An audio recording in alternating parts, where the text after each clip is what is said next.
All right, let's get into WWF Friday Night SmackDown for August 16th, 2001.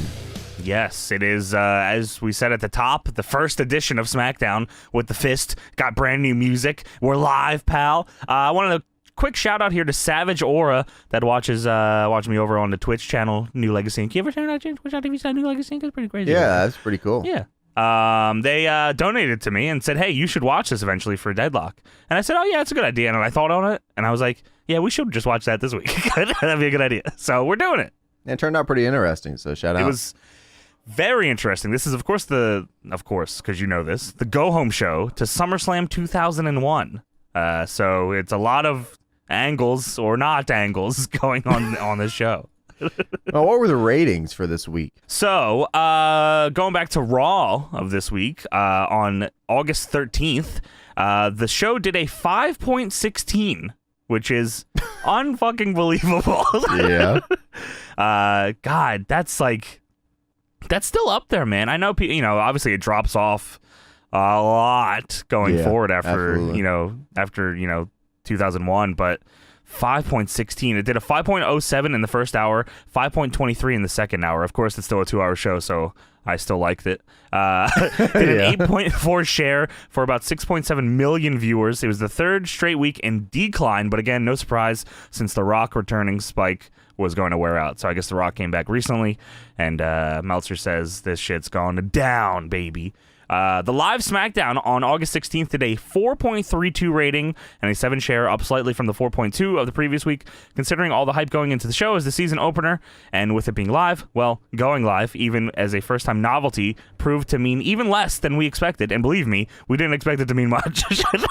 Anyway, this should end whatever debate there is about the power of internet spoilers to hurt ratings. The show finished in its normal 4th place out of the 6 networks, most of which ran, besides Millionaire, which did an 8.7. Good Lord. Millionaire was doing an 8.7? Yeah, that's nuts. Oh my God, bro. Yeah, we talk about these ratings, but some of those shows were just crazy back then. We talk about Simpsons numbers. Simpsons, but, yeah. Yeah, but Millionaire's doing 8s and stuff, man. That's crazy. Oh my God, yeah. I wonder what the Weakest Link was doing.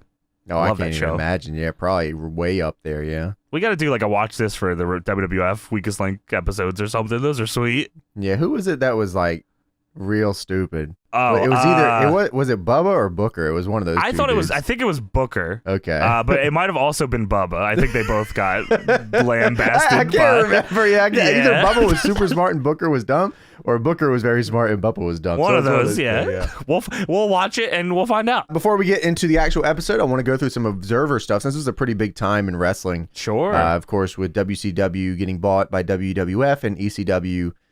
ECW. A lot of stuff happened to ECW. Oh, yeah, ECW got just. It's weird. I don't I guess maybe someone can tell us. What was the acquisition of ECW the same as WCW? As in, they absorbed all of their shit? There was some trademark issues. I don't even believe that WWF owned the trademarks for ECW as they were using them on television. Really? In the invasion, because I feel like I remember hearing something that they couldn't say. They said ECW, but maybe they weren't supposed to be saying ECW. They obviously didn't use any of the ECW belts. Yeah, they were up, and the trademarks were up for a few different people. Honestly, I don't even know.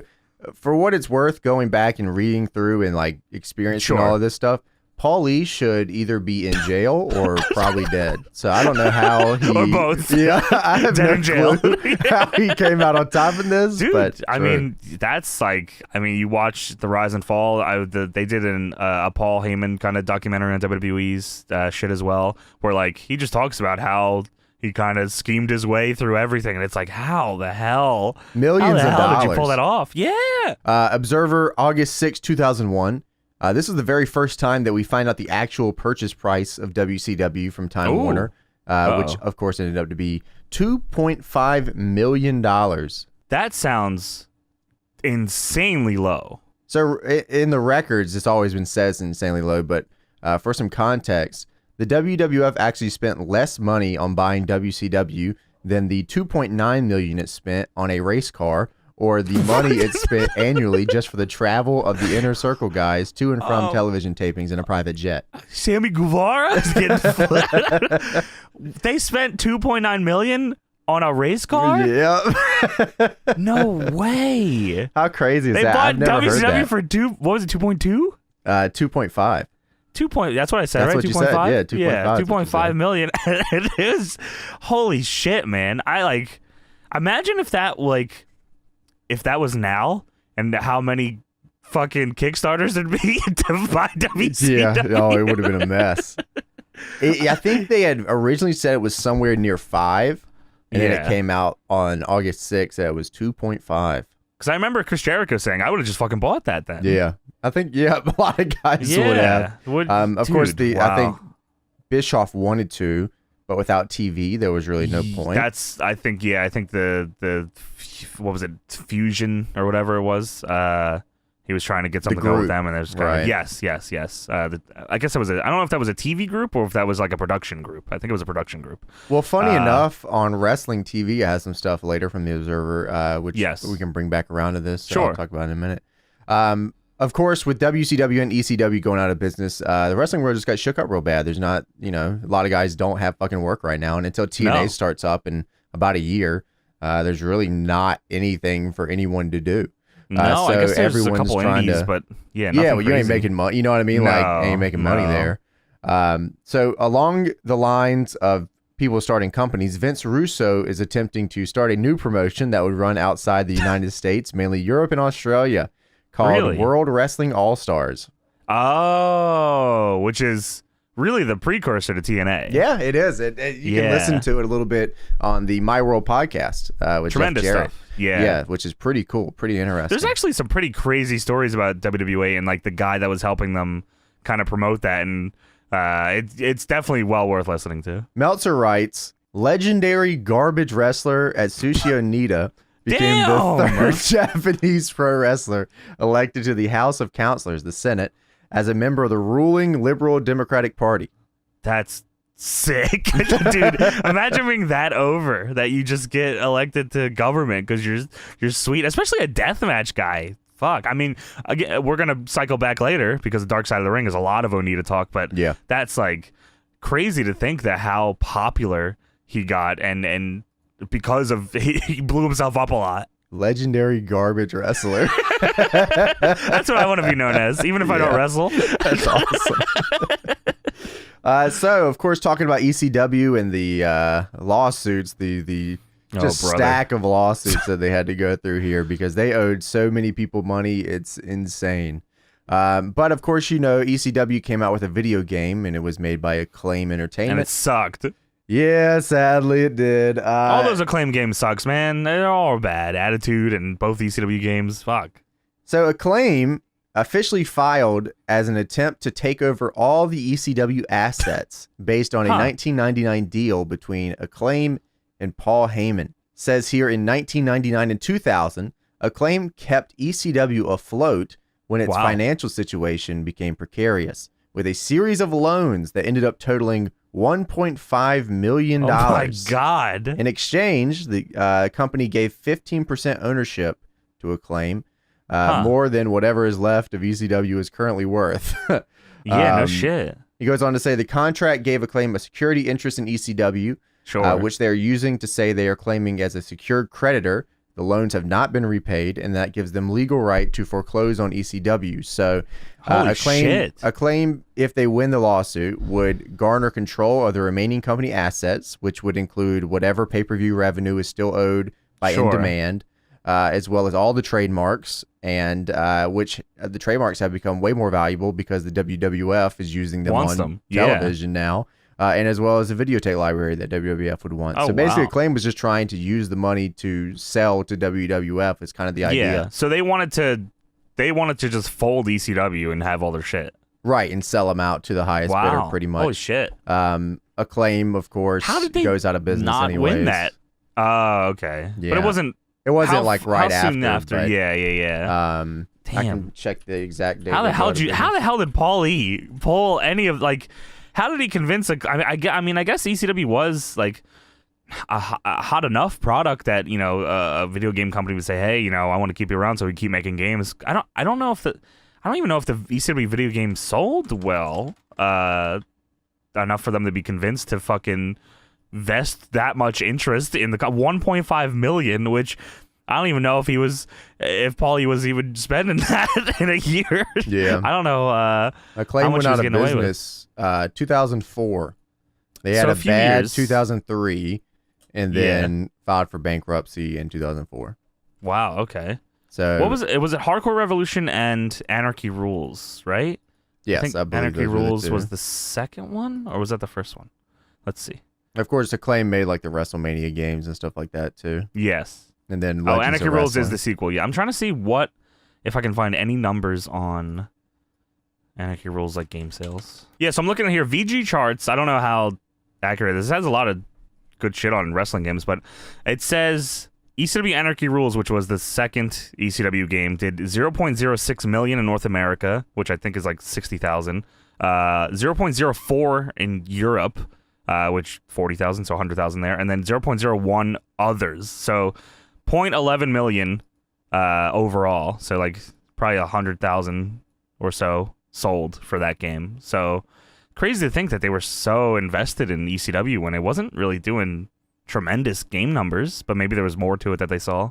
Yeah, maybe something down the line, or they were just banking on it folding. They were like, "Hey, look at this shit; it's going to definitely die. We can get some from this." Yeah, that's also true. That's probably what it was, really. Head, yeah. Yeah. But sorry, you can't beat Paulie. Fuck you. He's got a rabbit foot at all times. So, So the Observer, August 13th, 2001. Some information here. Steve Corino sold his Pennsylvania Wrestling Federation company to Rob Dimension, who has renamed it the Premier Wrestling Federation. You don't say. And funny enough, it is still the Premier Wrestling Federation, and that is actually the company that my school actually runs. Yeah, so, very much not in Pennsylvania anymore either. No, absolutely not. If you guys want to check it out, by the way, I never mentioned it on the show or anything, but PWF ran a show recently called No Budget for Ice Cream Bars. If you guys would like to check it out on IWTV, I did commentary for the whole show. So if you want to check that out, it is on IWTV. Did you go under an alias? Were you Jizzy Dizzy? That's just James. Oh. No last name, just James. I'm mysterious. Can you be Dick the Cock Johnson on the Yeah, next time I can be. Sure. Well, everyone's the Cock now, so I could just be James the Cock or something. James, that's true. James Johnson the Cock. James Johnson sounds pretty sweet, actually. We also had some more notes here. The streak ended, says Meltzer. The streak ended with the August 6th Raw from Anaheim. Meltzer writes, "Are you wondering what streak?" He says, "The streak of good shows." What the fuck? He's taking liberties. All right, that's awesome. Meltzer reports that Jim Ross met with Rey Mysterio Jr. and he also believes Juventud Guerrera. They contracted Mysterio Jr., which means he'll likely be offered a deal after his Time Warner contract expires. Okay. But they don't really know about Juventud because of a drug issue from Australia, which may be a roadblock for him. Combined with the fact that WWF has the roster of 90,000 people currently, and hiring new people is not really on the top of the list here. I don't. Maybe you remember when Hoovy does come in. Do they do anything, even one promo with him and The Rock? Because his whole thing at the end of WCW was "I'm The Rock." Yeah, I don't know if they ever even crossed. If they ever crossed, yeah, maybe not. He was the juice though, but they didn't like have him do any of the shtick, which. Damn it. Yeah, true. We get more notes from Observer from August 20th. There is a promotion called World Extreme Wrestling. We looked over this a few times. We struggled with this. Yeah. It is not World Extreme Wrestling. It's World Extreme. So there's an E at the beginning. Yes. Meltzer is claiming that this company has a 12-show pay-per-view deal with DirecTV starting in January. Meltzer then says that it sounds like there's going to be a lot of pay-per-views over the next year from a lot of different companies that nobody buys.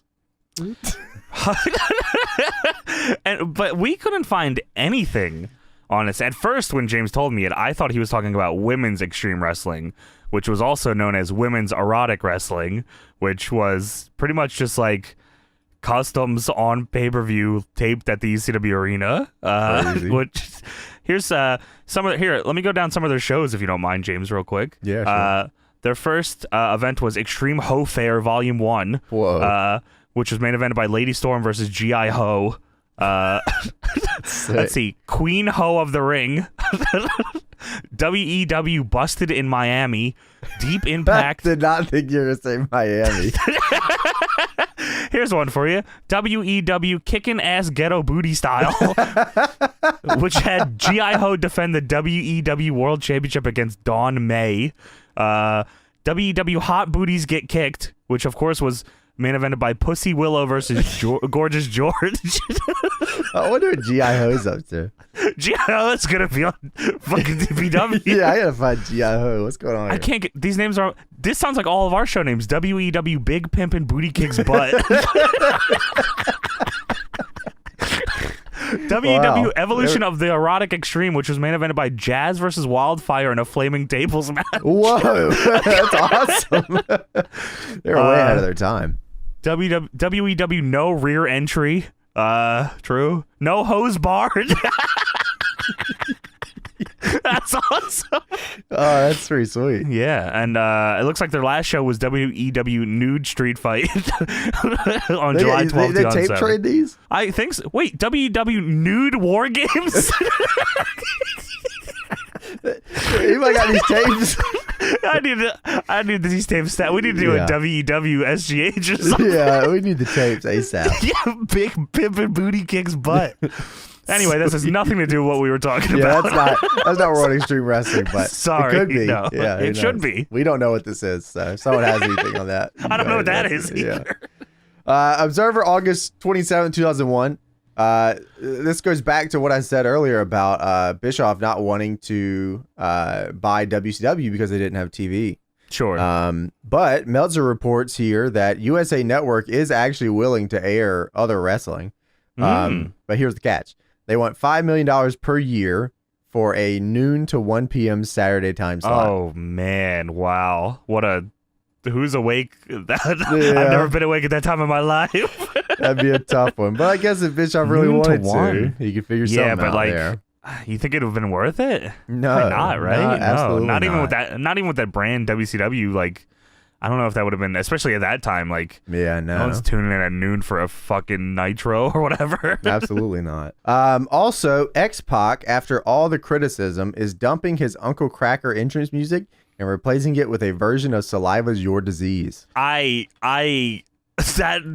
James told me that and it stunned me because I was like, the song, not that I can't see X-Pac coming out to that, but like it just doesn't seem like it'd be a real thing. And then I looked to see, because I was like, damn, they must have used this in WWE one time, but I can only find that it was like 14 different people's themes in OVW.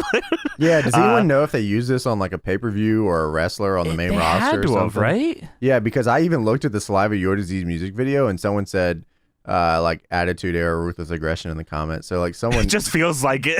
Yeah, I don't know if this is like they just put that or if someone knew. Jillian Hall used it in OVW as well as Joe Dirt and Ken Anderson.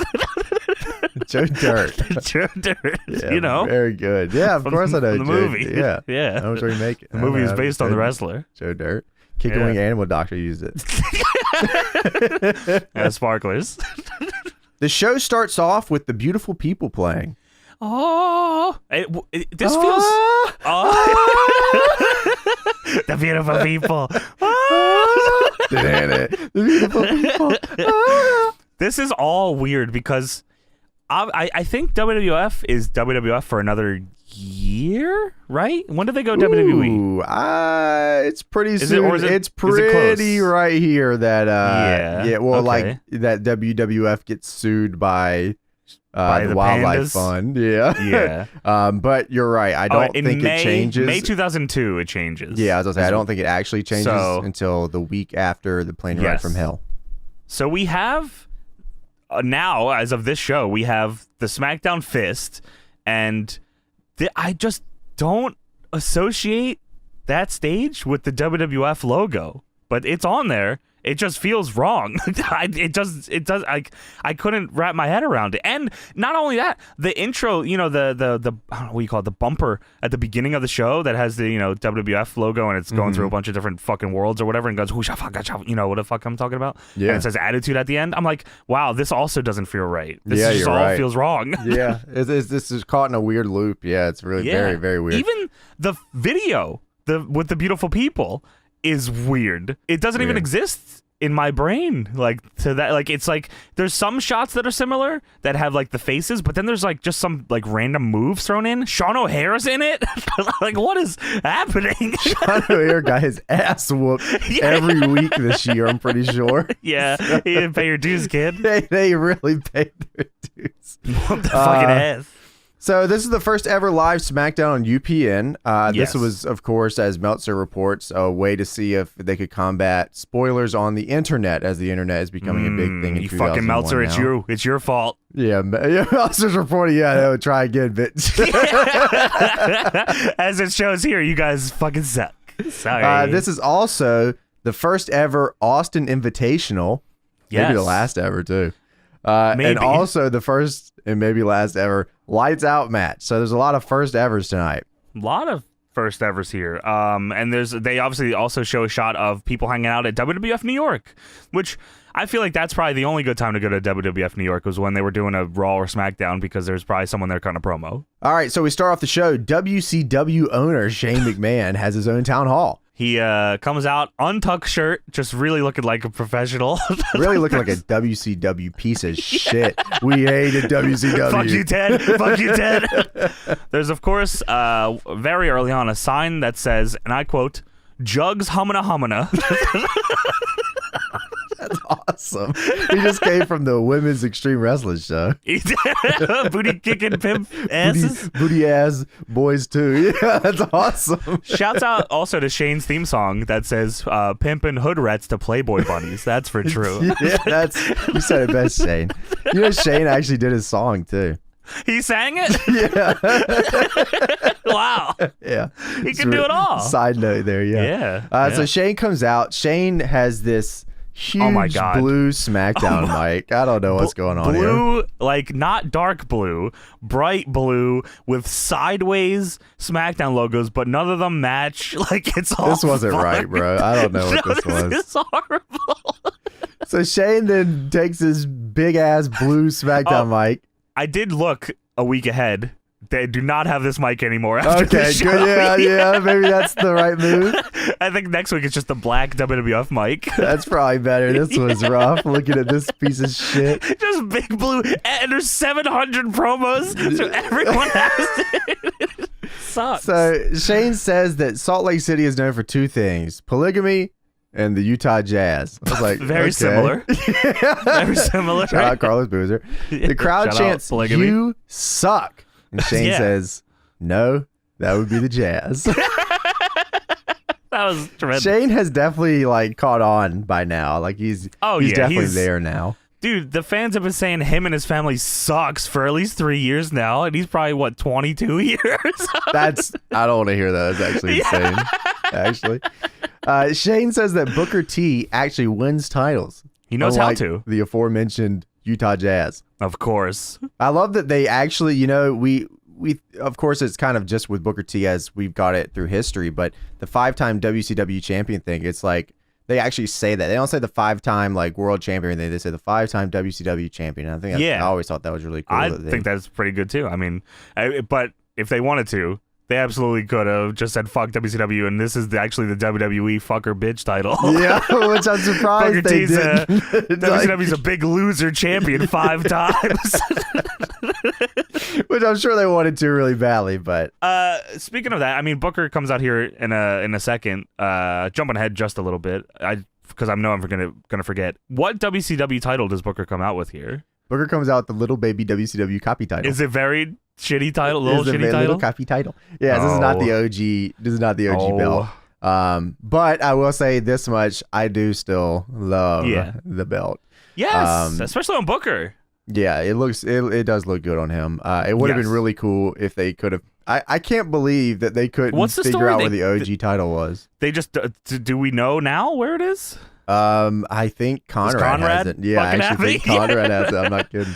Wow. I think Conrad has it recently because there's like a whole Twitter right now. I don't know if you know that or not. That it, like is the big gold Twitter, and they have like pictures of it and stuff like that. And, I did not know that. Yeah, which is pretty cool. But at the time, of course, I think Scott Steiner was the champion. He didn't want to take it on the road, so he just kept it at home. And then they made the copies, and then they just started using those. Jarrett used it, and people like that. And then when WCW got bought out, they just assumed that this was the real title, and they just went with it. That's crazy. Yeah, and Booker has the little baby copy title. It still looked good, though, but yeah, like, damn it. Yeah, it would have been really cool if he came in with the OG, though, because I would have loved seeing, like, The Rock with the OG, and, like, oh, my God, yeah. seeing all that stuff would have been really cool. Yeah, going back a little here, Shane is talking shit, saying, Booker knows how to win a championship, and when you win a championship, you're able to defend that championship. That's what's going to happen this Sunday on SummerSlam when Booker T defeats The Rock. Defeats me. Shane said, let's go back to last Monday night. And they show a recap video. The Rock goes, is Shane commentating over this, or is that, because he's done that before. I don't know if he did it here. Bang, sometimes he'll be in the ring and go bam, bam, yeah. Hit him with the Rock goes to rock bottom Shane, but Booker attacks him from behind Scapal and hits the Rock with the bookend, and then hits the bookend on a chair as well. And Shane says, videotape isn't satisfying me enough, so I'm calling you out, the most electrifying man in sports entertainment today, Booker T. Son of a bitch. Booker T comes out dressed in all white with the WCW title. Shane is raising the roof to his entrance. Shit rules, man. That is pretty fucking sweet. Fucking putties, yeah, that's awesome. So the whole storyline here between Booker T and The Rock is literally who does the move better. It's a Spider-Man meme, yeah. It's actually pretty sweet. They could have done this with so many dudes. But I'm glad they did it with Booker and The Rock. I agree. Booker was really good here. Booker comes out, of course, has his famous line, finally, the book has come back to Utah. Booker does his whole shtick. He did the whole thing. He did the pose on the rope with the belt, too. Yeah, he did Shane Galloway. I gotta do this real quick. There's a sign in the crowd also that says Booker T, and then there's a scrubbed out fucka, and then under it says sucka. Is that what that said? Yes, it was I saw the sign. I did not know what he scribbled out. Fucka. Fucka. Uncle Fucka. True. So Booker, like I said, he runs through everything. He says the millions are saying my name. They start chanting Rocky. You better say my name right, sucker. Cole, Heyman starts chanting Booker, and Cole says, I think they're chanting Rocky, Rocky. And Heyman says, well, think again. Even on commentary, it's so brolic, dude. That dude was crazy. Just a bitman on this show, big time. Booker does it doesn't matter what your name is gimmick to Shane. Well, he says, yeah, well, there's a lot of bits here, Johnny. All right. Well, let's just get it a little, just so we know what he said. He says, who in the blue hell are you? And he says it to Shane, and Shane says, my name, and Booker says, it doesn't matter who you are. There's a lot of bits, okay? Whatever, I guess. Just do whatever you want. Booker says, the people's elbow? What the hell is that? The real most electrifying move in sports entertainment. He stopped right before he said sports entertainment. He wasn't say wrestling so bad. Yeah, I know. It's the Spinneroonie. He does the Spinneroonie. Hell yeah, this is peak Spinneroonie. He is like real good at it right now. He hits it, and then Shane just like slowly. He was in the perfect position for Shane to give him the mic, and then he lays the belt on his shoulder again. It's just That's sweet. It's awesome. Booker says the bookend is better than the rock bottom. Paul Heyman agrees. Booker says that he has the most beautiful hairstyle in the business today. Well, he said, I have the most beautiful hairstyle. I got the most. A lot of bits. Line. He also says, dude, what did he say here? What was his next part? Was this about the student thing? Yes, he says the Booker man was a straight A honor roll student, mega cum laude.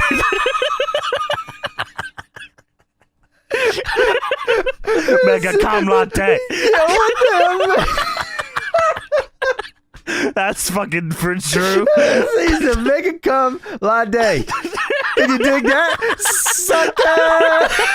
If you smell what the book is cooking. I think that's what Tony was in school. He was Mega Cum Latte. Cum Latte. Can you dig that, sucker? You're right. I mean, he had a lot of stuff to memorize, man. It's tough. So many bits. So many bits. Holy shit. I'm surprised The Rock doesn't come out and say, Mega Cum what? Well, guess what? The Rock actually just arrived to the arena right as just Booker now. finished. Yeah, that's Was he crazy. late? The show's live, bro. You showed him had to now. get out with him. Tell him Booker's stealing all his bits. He said, I'll be there in a minute. Booker is angry in the ring about this. So angry that we go to commercial and Booker and Shayna are gone when The Rock comes out. They leave, actually. Why are you going? He's got to go study because he's got to get Mega Cum Latte. Now can you dig that, sucker? Big Mega Cum Latte boy is here. I'll tell you that much. I think I could call it kind of like Mega. Mega Cum Latte. So The Rock has his town hall. So Yes. this is crazy. This is so crazy. Booker and Shane have their town hall. They Yes. leave the ring, and The Rock comes out by himself to address them instead of just addressing them both in the ring. So, okay. The Rock does his shtick when he comes out and then says, it's not called the bookend, it's called the rock bottom. I said, there's Yes. no way he is going to come out here and just repeat everything they just said. There's no way. The Rock says, I know you could. The Rock says, I know you consider yourself an honors student. So why don't you come out and get your ass kicked by The Rock? No, yeah, he says, I know you consider yourself an honor roll student, so why don't you give me the honor of whooping your ass? Okay. I missed that part. When he said that, I was like, what the fuck does that mean? Honor roll your ass. I know you consider yourself an honors student, so why don't you come down here and get your ass kicked, buddy? I know you think you're smart. Fuck you. Mega Cum Latte, these nuts. Get out of here. So Booker comes out on stage and he has his shirt off now. Where'd his shirt go? I take that thing off. Comes out here and says, "This sucker did not just call me to the ring. Tell me, yeah, he did not just say that." And it gets even better. Yeah, it actually couldn't get any better than this. Then Mr. Perfect music hits. I was like, because I was like, oh, that's cool. Mr. Perfect's gonna wrestle The cool. Rock. Yeah, that is pretty sick. cool. Yeah, he might have been coming back soon, or had already come back because he's at the 2001 Rumble or 2002 Rumble, so it's probably around that time. I was like, oh fuck, Mr. Perfect. Then here he comes, Mr. Perfect. Sean Stasiak is here. Damn it, he was meat in the WWF. That's awesome. That's fucking sweet. All right, so Sean Stasiak comes out. That's fucking attire. Awesome. Hell yeah, this is like the goated attire right here. Sean Stasiak looks like $1 million right here. His ass says Mecca on it. Yeah, that's his gimmick. Mecca Cum Latte. Mecca. So Sean Stasiak comes out and says, Stone Cold Steve Austin told me that I have a ton of potential. And if I could get the opportunity tonight, I'll show these people something they would never forget. Yeah. Sean then says that he is going to make an example of this Booker T wannabe in the ring. What a great line. Sean Stasiak then makes a very feral noise as The Rock is trying to tell him something. And then rushes the ring. The Rock says he has no time to listen to this crap, and Sean Stasiak's halfway running down the ring. The Rock kicks his ass, man. And Stasiak gets in, gets beat up, rock bottom, 1, 2, 3. It was a real match. Yeah, where the hell the ref? What was that? I don't know. Real match. Okay. The Rock issues Booker T a 3-day warning. 3 days, 3 nights from now, The Rock is going to walk into SummerSlam and walk out the WCW champion. Oh, shit. The Rock then challenges Booker T tonight to a lights out match on First The Rock time show. ever. Yeah. He says the rules are simple.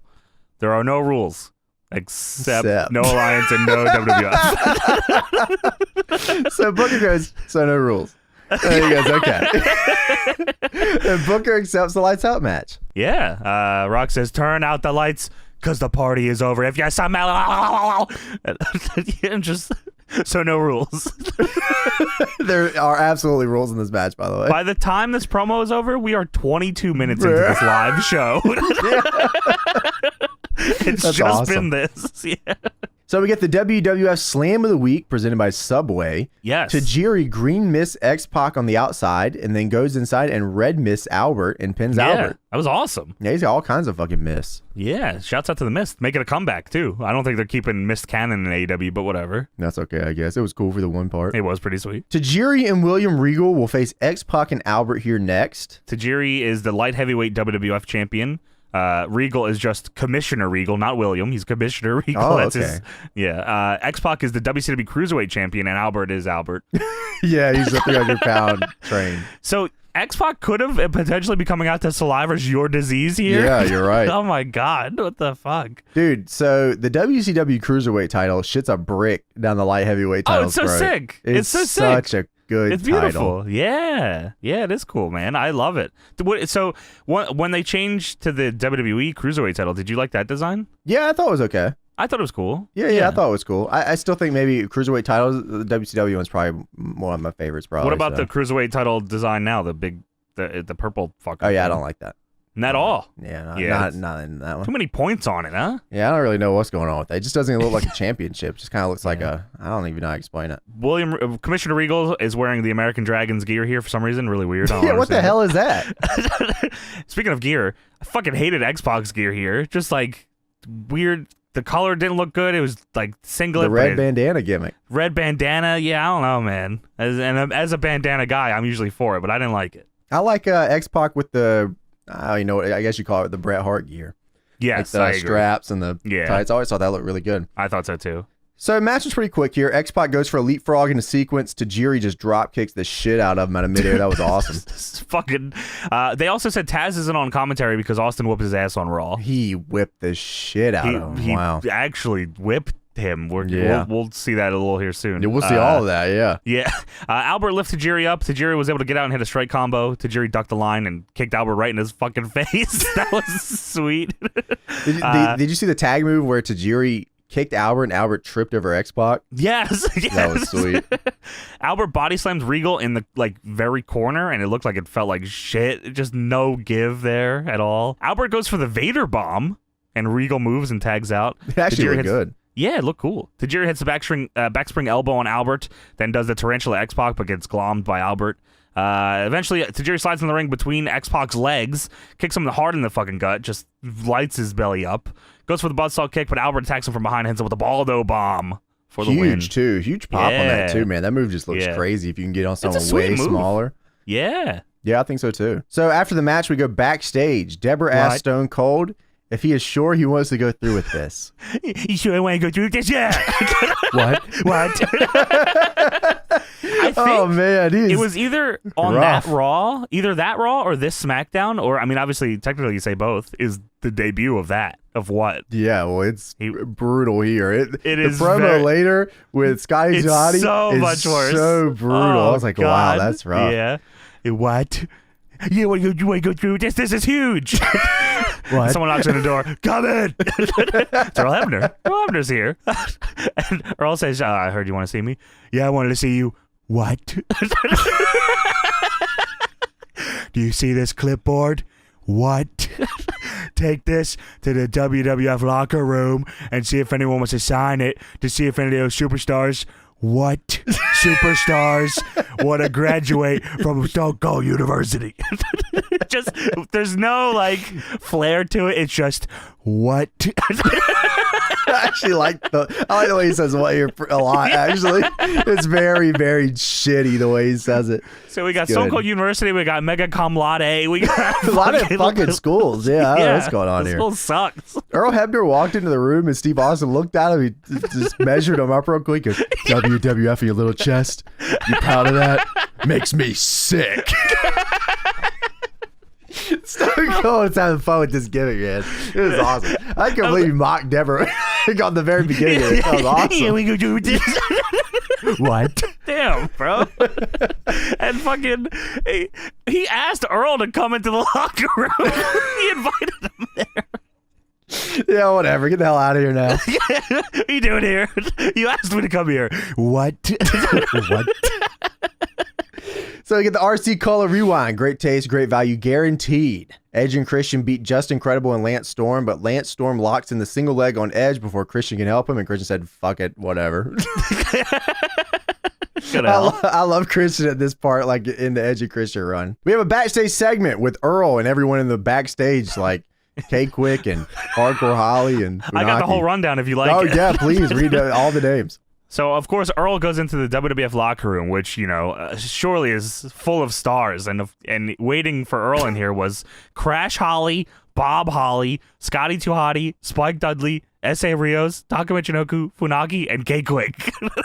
What was the deal? Why were the WWF superstars this? Yeah, there's no Big Show. Not like Big Show's involved in shit later. Like, where's the Acolytes? Oh, Acolytes are in New York. Actually, yeah, that's true. But no one else, huh? So Hebner says Austin wants to see who wants to graduate from Stone Cold University, and K Quick's like, I want to fucking let me get the name, motherfucker. Everyone's trying to sign, but Kurt Angle comes in, and Kurt says, "This is for the first Austin Invitational. Well, I'm going to sign it first." And he signs his name on the list, number 1. We have a backstage segment. Christian and Edge are backstage. Christian with his King of the Ring trophy that he won. Edge says... yeah, true. Edge says, you hear about this Stone Cold U gimmick? And Christian says, I really don't care about that. We got this tag team title match against DDP and Kanyon tonight. There are like 4 tag titles on this show. So, I was confused. I thought DDP... Wait, no. DDP and Kanyon are the WWF tag champs, right? Or WCW ones? WWF, because the Brothers of Destruction are the WCW champions right now. I swear Christian says WCW tag titles. What is going on? I'm sure that's, it's hard to keep up with this shit. There's 20 titles right now. He says they want to be 8-time tag champions, the octopuses of the WWF, and Edge says, it's octopi. And Christian says, yeah, I know. Octopi. Just shut the fuck up, man. Fuck you. He says, you didn't get your priorities straight. You're being selfish talking about this damn Stone Cold Invitational. He takes his trophy and walks away. You're being selfish. Well, when the promo started, Christian was looking inside the cup. He says, that's pretty deep. See if we can fit in there. Yeah. An octopus. Octopi, dumbass. Yeah, that's what I know. That's what I said. Oh yeah, you did say octopi. Yeah, octopi. Backstage segment. Ivory meets with Stacy Keibler and Tori Wilson backstage. This was just like... Is she Stacy Keibler at this point? She is Stacy. She's not Miss Hancock, yes. I'm pretty sure she's Stacy Keibler, yeah. Cool, all right. So Stacy Keibler and Tori Wilson are backstage. Ivory says she can teach them what it takes to thrive in this industry. Yes. She says the Alliance will have the toughest wrestlers in sports entertainment. God, they were pushing that so hard. Now, hold on, James. Don't besmirch the good promo of Ivory. The Alliance will have the toughest female superstars in sports entertainment. She read this straight off the sheet. Yeah, hell yeah, she did. Sunday Night Heat. Did I hear this right? The 3 of us will take on Jackie and Lita. Yeah.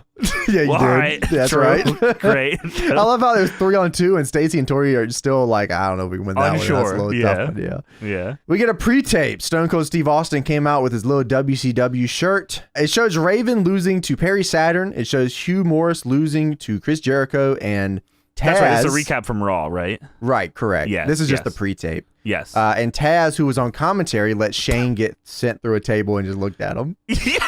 Didn't live. Well, Austin says there are certain individuals that didn't respond accordingly to Stone Cold's words of wisdom. And Raven lost. And he gets in Raven's face. Raven, you suck. Hugh Morris loses. Hugh Morris, you're pathetic. That's true. Austin says, at least these guys went down fighting, but what did you do, Taz? You let Shane get crashed through a damn table and didn't lift one finger. And he starts whooping his ass. Literally. He starts slapping him like with a strap. Starts hitting him in the chest. And then Taz grabs Austin's wrist. And then Austin low blows him, and the Alliance start whooping his ass. And then they all hold like Taz's arms and legs, and Austin beats the shit out of Taz with his strap and cuts a promo with each fucking word. I didn't write it down, but it's ridiculous sounding. He was putting more words in there than he needed to. Yeah, he was taking liberties here. So too. It's rough, dude. Taz took 100 hits here. Yeah, it was brutal. So we go backstage. Steve says, I had to do that to Taz, and Deborah looks at him like he's a maniac and goes, yeah, sure, okay. And Steve says, finally, you're coming around to what the Alliance is. Yeah. Yeah. And then guess who comes in the door? Oh, son of a bitch, Earl, with that WWF shirt. You like that shirt, Chad? It makes me sick. Earl says there's a whole list of superstars that want to participate. And Austin says, "Oh, this is real. I want to spit straight." What?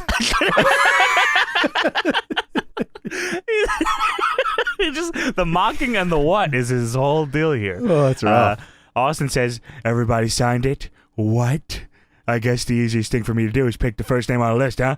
If everybody signed it." And Earl says, "What?" And Austin says, "Get out of here!" He looks at Deborah. "You're stealing my lines." That's awesome. And then Austin looks at a list and sees Kurt's name is first on the list, and he's not happy about it. So we get the first ever Stone Cold Invitational next. Taz joins Paul Lee and Michael Cole on commentary. Hey, how's it going, brother? Taz says that Stone Cold destroyed his manhood on Raw, and he's going to pick his spot tonight and do what he has to do.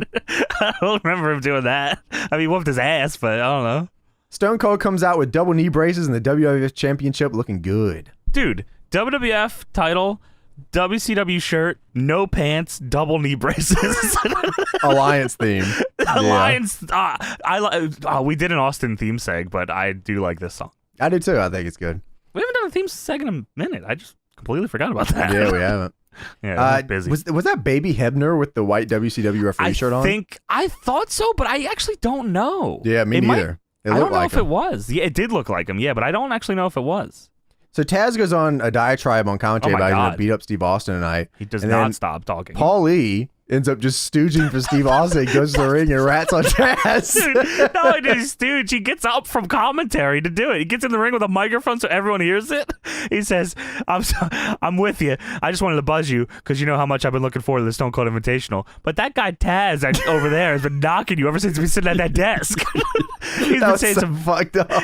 He's completely snitching him out. He's been saying some very, very disparaging words towards you. But as a favor to me, don't let him get underneath your skin. Everybody here tonight is dying to see you show leadership by example with the Stone Cold Invitational. And Austin gets his mic and he says, "Thank you very much." So Steve Austin says he's going to teach someone tonight how to be successful in this business. He has a little clipboard. He says, "Let's start with the first name on this list." Of course. Takes a clipboard, turns it upside down. Scotty to Hotty. I mean, Michael Cole or somebody on commentary is like, "I thought Kurt Angle was first on that list." Yeah, no. I mean, and James is putting it lightly. Austin talks for like 5 minutes before he gets to this fucking clipboard thing, too. This segment might be 45 minutes long. No joke. He just got his title. I learned the basics. Like just he puts the WWF title in the corner and it falls off. Whatever. He says, "Scotty to Hotty." Taz is yelling on commentary, but his mic is off for some reason. Yeah, you're right. It shows like them talking. Maybe they were saying something they needed to get to each other. Yeah. But so Scotty comes down, with his "Want to See shirt? My Worm" shirt on. Yeah. With a little worm on the back. Yeah, I don't know what's going on there. This is the serious segment. Scotty to Hotty in a "Want to See My Worm" shirt. And Austin says, "This is the best that WWF has to offer." He says, "No offense, Scotty, but you're not even my caliber. You know what I expected?" "What? Do you know what I expected?" "I expected Kurt Angle's name to be on this list." And he didn't even sign it, and he throws it. What the hell? And then Steve Austin proceeds to dress Scotty down for 30 minutes straight. Oh, my God. He just... dressed down is like if there's something above that, that's what this was. He starts it off by saying, "Look at you." He takes off Scotty's hat. "You're pathetic." Oh my God, bro. Damn. It gets worse and worse too. Yeah, so Steve tells Scotty he will never be successful in this business. Flips his hat off, tells him he's a piece of shit, he should die. Steve then says Scotty reminds him of Kurt Angle with his beady eyes. God damn it. You got your eyes look of arrogance. You know what it reminds me of? What? You know what that reminds me of? It reminds me of SummerSlam. Yeah, all right. Yeah, true. All right, true. Steve says that this Sunday, Kurt will walk down the aisle and he will see the fear in his eyes, like he sees the fear in Scotty's eyes right now. Your knees are shaking, just like Kurt's will be.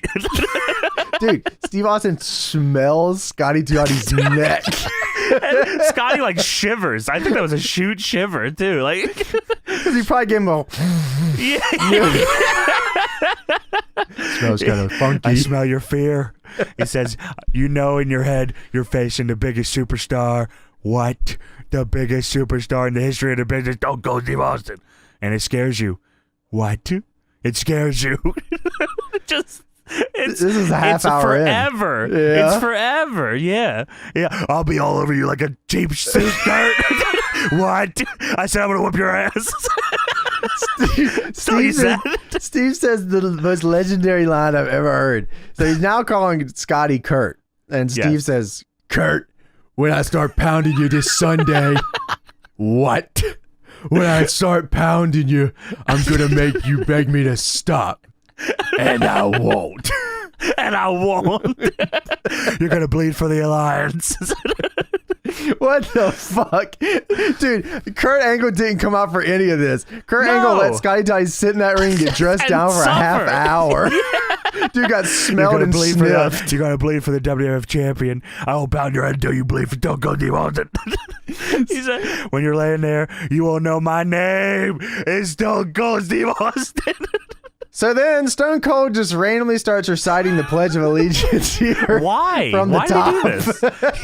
I pledge allegiance to the flag of the United States of America. I was like, okay, I thought he was going to say to Austin. Me too. I thought he was going to say Austin. No, he just pledged allegiance. He just put, and then to the Republic. He's just going, and then Scotty Too Hotty hits Stone Cold with the bulldog, and his big comeback is, "I'm gonna hit you with the fucking worm." Yeah, you have the shirt on. You want to see it? You want to see the worm? Yeah, you want to see the worm? Yeah. And he's going. Scotty Too Hotty is going for the worm. The crowd is losing their fucking mind, and then Austin just gets up and starts stomping his shit out. Beat the dog shit out and give him a stunner.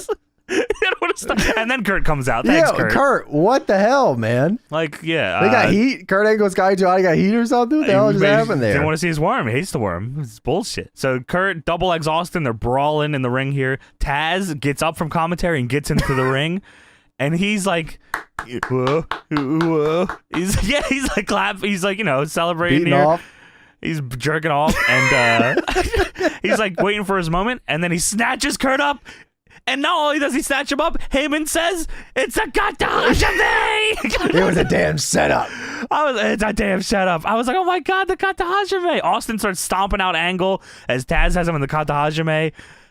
Man, they said, fuck you, Taz. They said, no, nothing for you, Taz. Yeah, that's nothing for you ever. Fuck you. The WWF stars rushed the ring, dude. Yeah, like Billy Gunn, Bob Holly, and Crash Holly, and eventually The Big Show. It was a little late. It took him a second, man. He's a big guy. Got there after a little bit, yeah. Yeah, so this segment, like I said, probably went real time 45 minutes. There's probably 45 minutes left in the show. There's still 4 matches left. So Steve Austin dresses him down, and he'll come out later tonight. But what? Before that, we go backstage. Jonathan Coachman asks Kurt, how will this hurt his chances at SummerSlam now that he has been put in the Kata Hajime? Kurt Angle says, well, his name is Stone Cold Steve Austin. Well, my name is Kurt Angle. Yeah. That is for True City. Said, just like at the 1996 Olympics, I'm going to bring the gold back where it belongs. Kurt then challenges Taz tonight and says he will beat Steve Austin at SummerSlam. And then Kurt says, and that is true. That's pretty true, actually. I was like, damn, that's good. I always thought about clipping that part out because that was good. I wrote, he said that is for true. That's whenever anyone says that's true, that's all I hear is that's for true anymore. Yeah. I don't know what happened at this point. So the next matchup here is Rob Van Dam and Rhino versus Jeff Hardy and Chris Jericho. Yes, this is there's a lot of stories going to this. RVD is feuding with Jeff Hardy and Rhino is feuding with Chris Jericho, which is why Rhino is out here with Stephanie McMahon Helmsley. That's pretty cool to see. Was weird at first. I was like, what? I was like, who's that? I was like, oh my God, it's Stephanie and Rhino.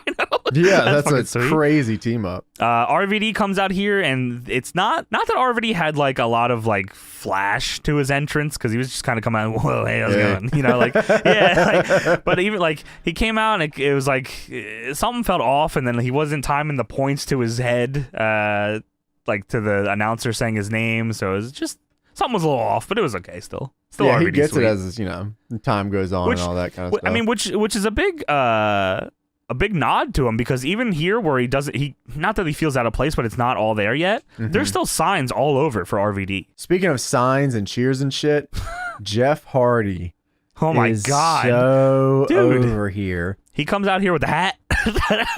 Hat, long sleeve, long pants. You know he was hot as fuck when he was wrestling, man. Hell yeah, man. But he was disgustingly over. Just every girl there wanted to fuck Jeff Hardy. All you could hear when he came out was, ah! Yeah. And that was just from the back. Oh, here he comes. Oh, here he comes, bro.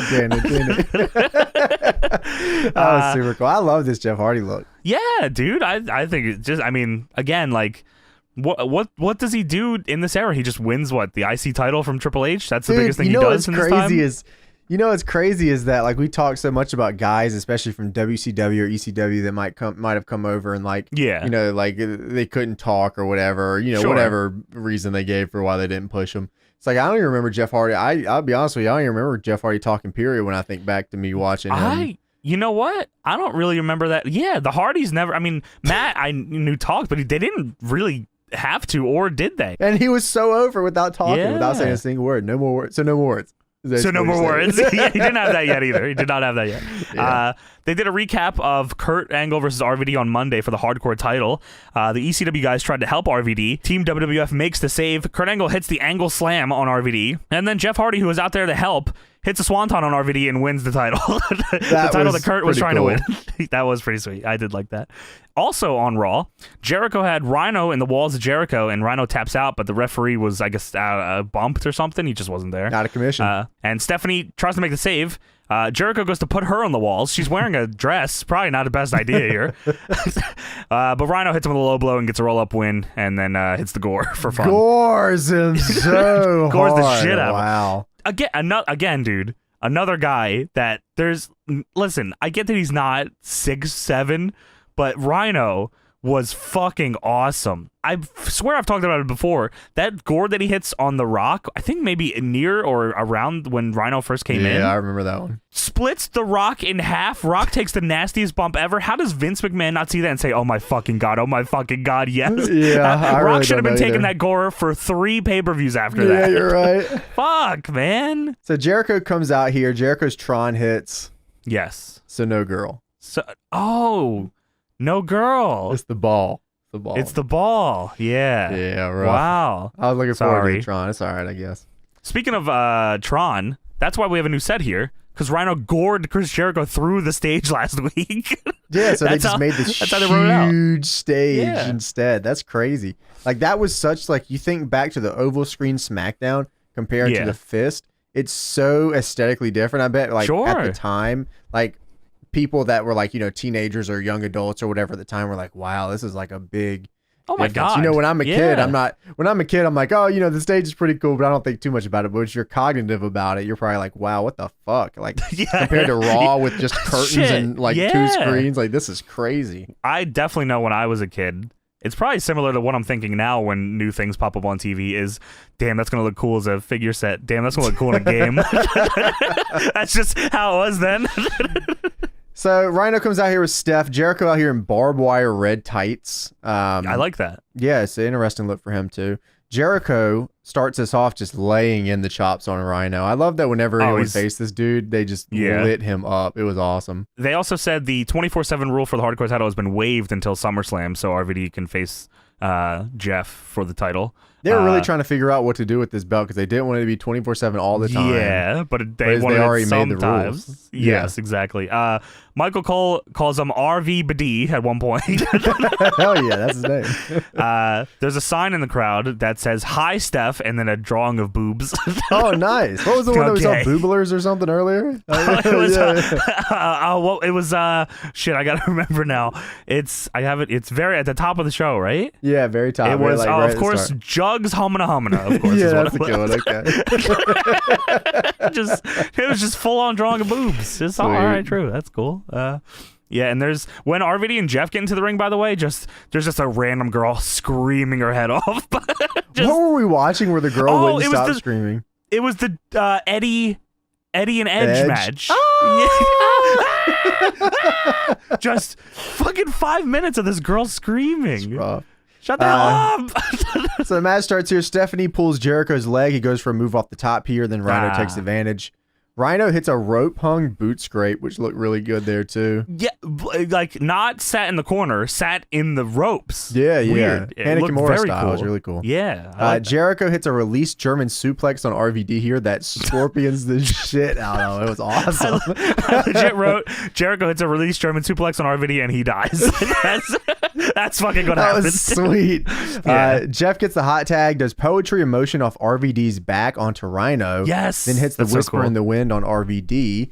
The height that he got on that whisper in the wind was unbelievable. It's such a weird move too, because like, fuck, that sucks every time you take it. Like, there's no way he just fucking jumps. No, it's like, I just throw my body and I hope for the best. But that's really sums up Jeff Hardy's career. Really, yeah, it worked for him. Throw my body and I hope for the best. Rhino then gores the dog shit out of Jeff, and he kills him. I thought that was going to be it, but Jericho ends up getting in, hits a missile drop kick on Rhino off the top. Yeah. RVD goes for a ladder specifically to set up this match at SummerSlam. That's all it was, yeah. The ref is distracted by Rhino and Jericho brawling on the floor. So RVD said, well, I'm going to get a ladder. Like, just pulls out this big fucking ladder and then seesaws it in the ropes onto onto Jeff's face. Oof, that was rough. That spot scares me. Because of Joey Mercury. Yeah, I was about to say, it's actually the Joey Mercury thing. Then he hits a 5-star frog splash, gets every single bit of that move. Whew, and then 69 pins Jeff for the win here. North-south position, baby. Let's go. Stephanie comes in to congratulate Rob, but then Jericho gets in the ring and confronts Stephanie. Shit. And Rob just leaves. He said, all right, I'm going to go. Already leaves. He just bails. Why are they friends? Because he knows her name? Like, I got to get out of here. They're in the same team. Yeah, they're in the same team, man. Oh, true. Rhino then tries to gore Jericho from behind. And he moves, and Stephanie moves, because thank God, because if Stephanie didn't move, she was going to die.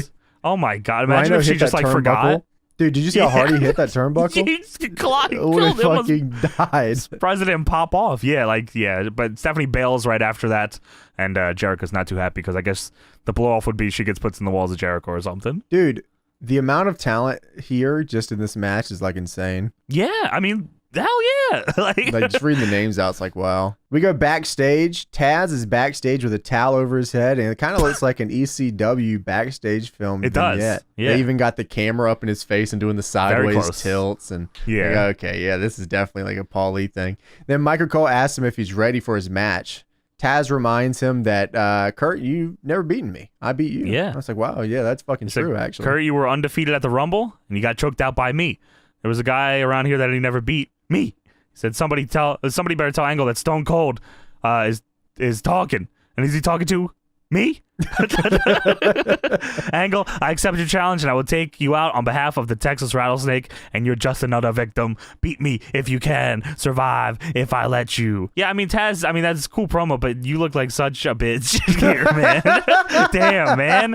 Why would they do this to him? I don't know, dude. That's the pop that Taz would have gotten putting Stone Cold in the Kata Hajime. Oh my God. They did this to a lot of dudes. Like, they just fed a lot of sacrificed dudes. them. Yeah. It's rough. Fuck, man. A good promo though, but come on, man. Yeah. You could see he was trying his best to like pull it back and look like a badass, but it's just tough, man. He's a jabroni now, man. That sucks, brother. We go backstage. Jeff Hardy is icing his face because he got that pendulum ladder right to the fucking mouth. Just putting the ice pack in his whole mouth. Matt Hardy and Lita are there. Jeff then says, okay, you won't raise the stakes, then hardcore ladder match at the pay-per-view. Hardy style. Hardy style for life. Hardy style.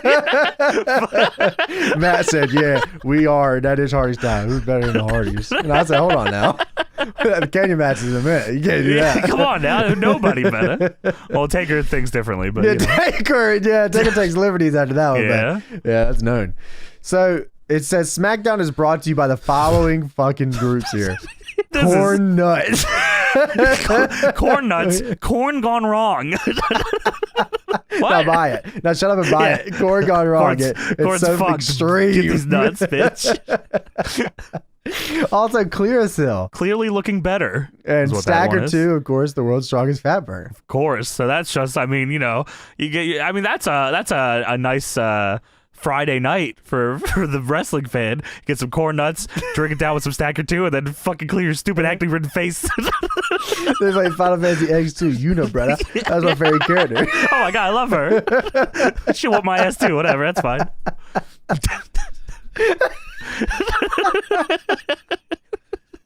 That's awesome. That's a good night out. We're in.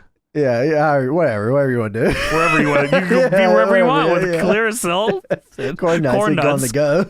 Corn gone wrong. And a damn corn here. What's the deal with this corn? That's a great corn nuts thing in a minute. So Edge and Christian. Corn nuts. This sucks. Buy it.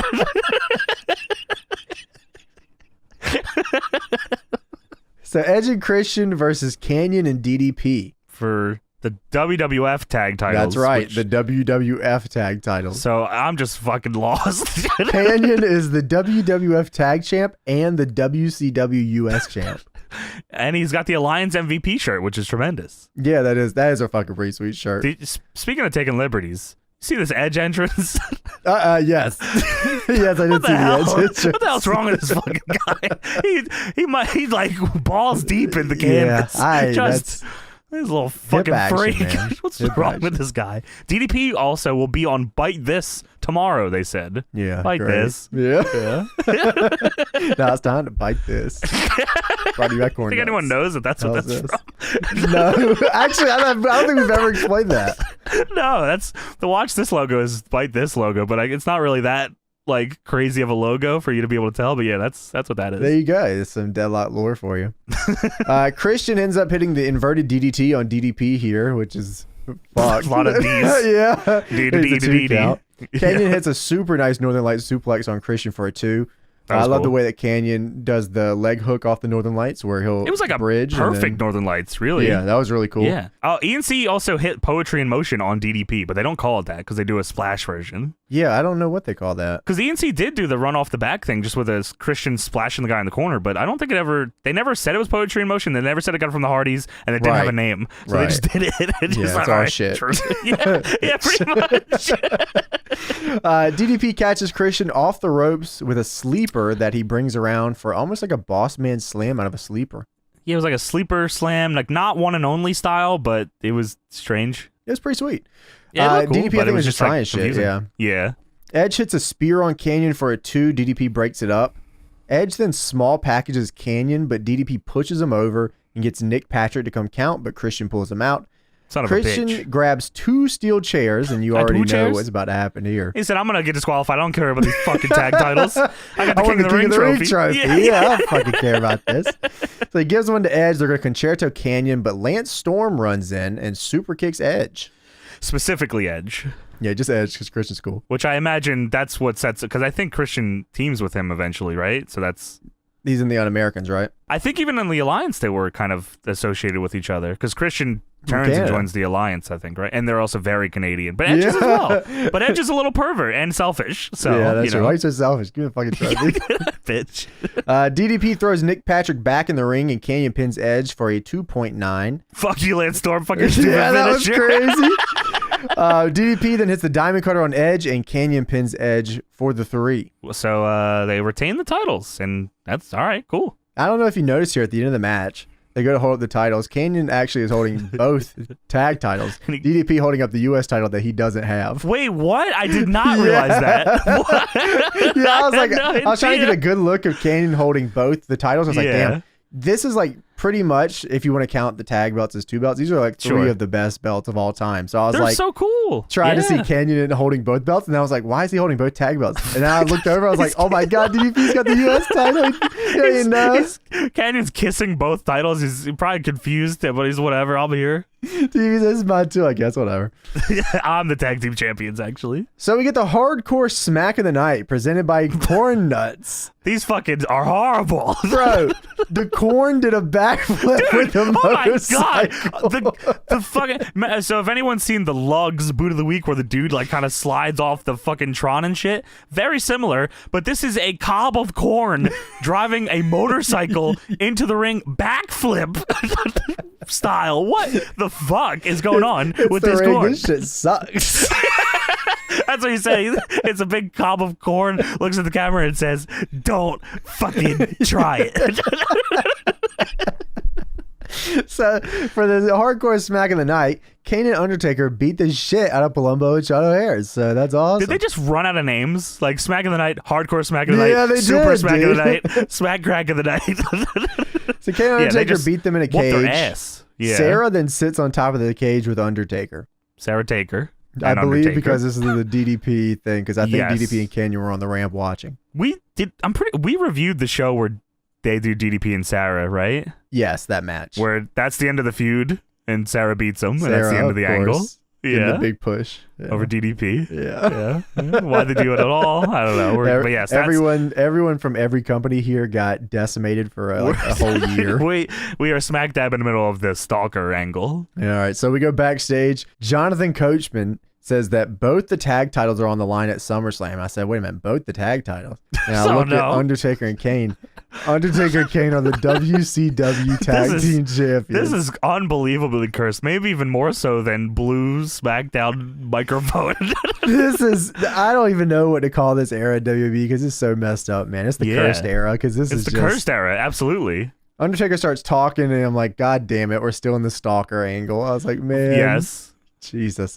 Taker says Page hasn't studied his WWF history because he obviously doesn't know what Undertaker can do in cage matches. He said, I feel I need to make an example of someone. No. I need to make an example out of Diamond Dallas Page. Diamond Dallas. Oh my God, Undertaker's going to kick my ass on Sunday, Page. I don't think that's his name. I don't think Taker watches WCW much. I don't think that was his name. Nah, probably not. That's DDOMGUIGKMAOSP. Yo, you gotta hurry up before he changes his name again. Taker says he stalks my wife, and then he attacks my wife. And he says, I think DDP wants to become famous for getting his ass kicked by my wife. I don't think any of this is true. Oh, boy. Taker then says he doesn't understand why a young man like Canyon wants to be locked in a cage with this man, Kane. This man. Taker then says, who badder than Canyon? Who badder than Canyon? Who badder than Canyon? I bet Taker thought about that line for like every single second until that pay-per-view said, this is Canyon's fault. Canyon made me fucking say that. And I'm going to fucking make it pay for it. After I heard Taker say, who badder than Canyon, I almost got strep throat for this recorded episode. Oh, no, come on. I can't do the show on my own, bro. Fuck. I can't believe he said with his chest, who badder than Canyon? What the? He might as well have stopped and looked around like The Rock when people chant Rocky, who badder than Canyon. There wasn't a peep to be made there either.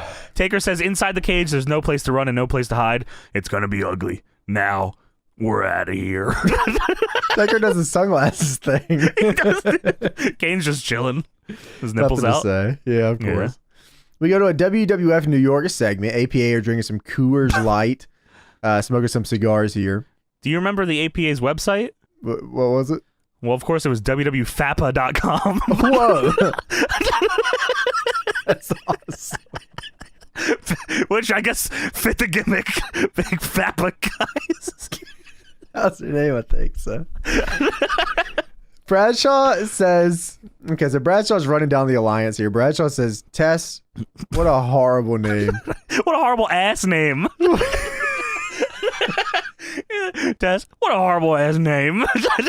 Did you come up with that, or is your mother to blame? So damn, we're just gonna. All right. Bradshaw then says he's gonna kick the Dudley's ass at SummerSlam so bad that the only thing people are gonna say is, "Damn." Yeah, that's pretty sweet. True. All right. I like that part. Yeah, and they were drinking beers and eating hamburgers. Well, yeah, a full beer. I don't know if they were drinking or not. Yeah. Well, Farouk said that his beer is for Sunday to those backstabbers. He poured the beers and let it sit there.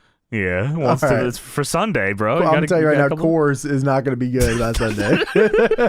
Well, I'll get some corn nuts. How about that? Yeah, that'll go good with it. That's a good drinking thing. Taz and Kurt Angle walk to the ring. Kurt Angle versus Taz. Taz comes out with the Alliance, Dudley's, Palumbo, and O'Haire, and Test. Stone Cold comes out on the ramp here and makes a very seductive look at Kurt Angle. He's not standing straight on either. He's kind of like standing sideways, looking sideways at Kurt. Well, but like the whole time, I'm like, what are you doing? Taz tries to attack Kurt from behind, but you got to say who Kurt came out with, because Kurt came out. He didn't have anyone with him at first, but then The Undertaker, Kane, Sarah Taker, Albert, Big Show, and Billy Gunn were all here to be with him. WWF superstars, of course. None of these people signed the fucking Stone Cold Invitational list earlier, by the way. WWF superstars, by the way. Brothers of Destruction, WCW champions. I don't know what's going on. So Taz tries to attack Kurt from behind, but Kurt just says, fuck that. Fuck you. Pretty much. Yeah. Taz starts hitting some Taz plexes. Kurt is just fucking getting his ass kicked. That was actually pretty sweet, because Taz had beat Kurt before. Sure. Kurt starts to come back and they start standing switching. I was like, oh, here we go. Taz standing switches into the katagame. Yeah. But dude, Kurt hits the weirdest looking Olympic slam I've ever seen. I'm not really sure how he got into this position, because Taz still had it on, the katagame, and Kurt hits him with a fucking angle slam. I had no clue how he got there, but he did. I don't know either. It was awesome. Ended up winning with it too. Stone Cold was not happy about that though. No. So much so that he's coming down the ramp to fight and he tears his shirt just so you can see one nipple. One nipple. Make sure he turns around so you can see a good shot of it too. So that's nice just full on, just fucked up. I wrote, what the hell? Dude, when Stone Cold walks down the ramp for this shot, they get this crane shot of him walking down the ramp so you can see the crowd and him walking. It's super good looking. It is really cool. Yeah. I love me a good crane shot. Yeah, me too. Austin walks he gets down there to fight Kurt, but then he walks back up the ramp and Cole calls him a coward and Stone Cold almost immediately stops and turns back. Yeah, like he heard him. Huh? He's walking back to the ring. Austin fakes getting into the ring and Taz attacks Kurt from behind, but Kurt catches him. Then Austin eventually gets in the ring, goes for the stunner. Kurt gets in the ankle lock. Kurt attacks the Alliance guys as they try to get in to save Austin. Team WF makes a save for them. And then Austin bails, and the Dudleys are having to hold Stone Cold back as he's flipping the fuck out at Kurt Angle with his titty out. It's complete bedlam. I actually like this brawl quite a bit. It actually ended up being pretty cool. It was a good schmoz. I feel like now that I know though how this next match goes, this should have ended the show. Yeah, I think so too. I don't know what happened here. So you have Booker T versus The Rock as the main event in a lights out match. First ever, last ever. Michael Cole explains that there are no rules except for this one rule of no one can interfere in the match. Even during it, he doesn't even explain it right. I'm pretty sure he says there are no rules, but no WWF people are allowed in. Yeah, well, that's a rule, buddy. Just WWF, not Alliance. Bring them down here. They can come out anytime they want. Yeah, and then the lights go out, and they're out, and they're like they're panning around with the camera, but it's fucking pitch black. So they're panning around. I'm like, huh. All right, true, lights out. And then they show the wide shot of the whole arena. You can see the stage. You can see kind of some lights from here and there. Lights are still out. I'm like, are they just wrestling in the... I definitely thought that. Yeah, like full entrance in the dark and then wrestle in the dark? Like, what is... Because we've seen the AEW stuff that they do. It's like really quick, lights out, lights back on. They announce it. They keep the lights off for like 2, maybe 3 minutes. It was quite a bit. It felt long, and it doesn't come back on until Booker T starts his entrance, and the lights come back up. I was like, oh, okay, we're gonna, yes. That's pretty fucking. I love that guy's entrance. What a great fucking theme, man! And he used I don't even remember his TNA theme. Do you? It was kind of the same rhythm, right? Yeah, but it was like it's like if you took out all the low in his voice in the beginning. Can you dig that? Yeah, sucker. Yeah, you're right. So The Rock rushes the ring. He doesn't even worry about his entrance. Well, because I think at that point they realized, wow, there's 5 minutes left in the show. Right. We've spent so much time talking. The Rock just runs to the ring. Booker hits an elbow. Rock kips up and then hits Booker out of the ring here. And I'm just like, wow. Like, because Booker cut him off and then Rock kipped up. Like the crowd died on the cutoff and then Rock kipped back up and it instantly like changed momentum shift. I was like, fuck, he's good at that shit, man. That's such a good spot. Yeah, that was awesome. Yeah. The Rock hits a spine buster on Booker on the ramp and then does maybe the weirdest move I've ever seen ever. He hits the spine buster, then stands at his head and grabs his legs and like, you know how like, I guess it was kind of like how, was it at his head or did he do it just standing at his legs? No, he was at his head. Yeah. Yeah, like how Bubba goes for the wazab. Yeah, exactly like that. He does that and he stares at Booker T's cock and balls and then punches them. He gives him a worked punch to the balls. It's just like the visual of him standing there on the ramp exposing Booker's fucking gooch to the whole building. Just like, what is going on here? Just like, what is that? This is a blood feud. Oh, man. What are you doing? There are no rules. I guess not. That's awesome, yeah. The Rock clears the announce table and then goes to get Booker up for a rock bottom. But Shane is hiding underneath the ring. Why? Why didn't he just run out? Why has he got to be under the ring? Well, yeah, why is he not a commentary? Now that I think about it, that's why the lights were out so long. They had to get Shane under the ring. Yeah, you're right. Wow, I didn't even think about that. Fucking why? There's no reason for it. He could have ran out in time. Yeah, I'm not too sure on that one. But Shane comes out from underneath the ring, slides in, and low blows the Rock. Watcha. Booker T then hits the Rock bottom on the Rock. It's the not bookend. The bookend. It was the Rock. Come on, bottom. son. Dude, this announce table exploded. Yeah, it did. It was really good. Annihilated this table. And of course, to really bring it all home here, Michael Cole, Booker T might have turned the Rock's lights out.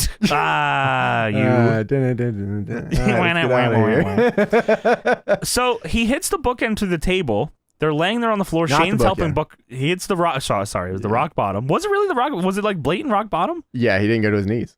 Would you have? No, but I mean, that's why I don't do the bookend. Through a table, though. Gotta change it up a little. Oh, yeah. Well, I mean, like, Paul E calls it the bookend, but like it's very much a layout. I get what you're saying. Yeah. So Shane, they both die through this table. Shane is helping Booker up. They cut to replays. They go through the replays of what happened, a million of them, and then it comes back. Booker is in the ring. His music is playing. The Rock is still on the floor. There's 3 people in the front row looking very confused in the Rock shirt. Just what the he won. Booker does the spin-a-rooney. The crowd is still very confused. He's posing with the title. No, won this match. Yeah, Booker won. Woo! It was a tables match. Booker wins. First ever lights out tables match. I didn't Damn realize. right. Yeah, that's perfect. That's the way that's supposed to go. Booker poses with the WCW title. Rock is still selling at the announce table. They show another recap of the finish, and then the show goes off the air with Booker and Shane like on top of the ramp. They're gone. What the fuck? This sucks. Lights out, baby. Yeah. So I think we could safely say that AEW figured out the lights out match a little better than this. Does WWE ever do another one? I don't ever remember this ever happening. I didn't even know this was a thing until we watched this. So. I'm looking it up and I only see that one Rock one. Rock and Booker T lights out match. I don't see any other one. Well, that's probably a good thing because there was no finish and the lights were out for 3 minutes. And well, you gotta get Shane under the there. Rock punched him in the cock. He did. We got a spin-a-rooney out of it though, and a bunch of upset Rock fans, which is a cool visual. Oh well. Yeah. So there you go. A very cursed first ever live new era of SmackDown episode from 2001. Really solidifying how confusing WWF was during the Alliance era. Just push Mike Awesome. What did I not get about this shit, man? I don't even know. Is he there yet? He wasn't on the show. No, well, he was there. That's his whole history of WWF. I was gonna say he was there when Taz was getting whipped. So yeah, I guess he is. Oh yeah, okay, he must have been. Yeah, sorry, we didn't have room for him. We had to get this 7-hour promo in for 4 guys. But there you go.